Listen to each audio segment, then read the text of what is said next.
I'm sitting by the pool. It's winter. They're gonna wish they had this in the summertime.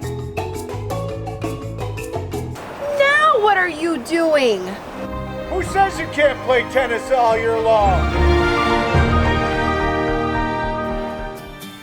And now it's time to check out the inside right here at 4 South Sycamore Knolls in South Hadley.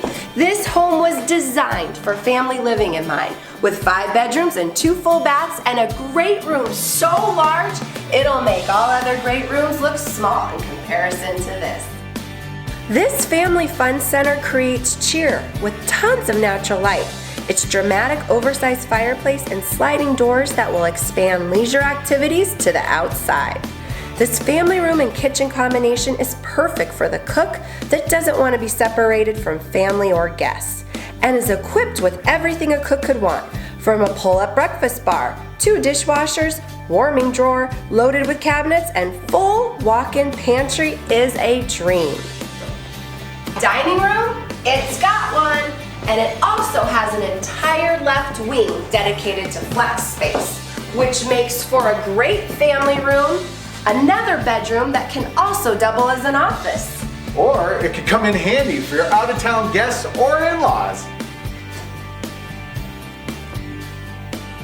First floor laundry combined with a mudroom can also be found in the left wing. Down the hall, headed to the right wing, we have 2 nicely sized bedrooms and a full bath. Upstairs, you'll find 2 more very large bedrooms and sophisticated newer modern bath. All this greatness can be found in one of South Hadley's most desirable neighborhoods, within just a short walk to the Village Commons. So as you can see, this is more than just a home. It's a lifestyle. The question is, will it be your lifestyle? I'm Realtor Amy Kelly. And I'm her husband, Tom. And we're your real estate professionals. And until next time, happy house hunting.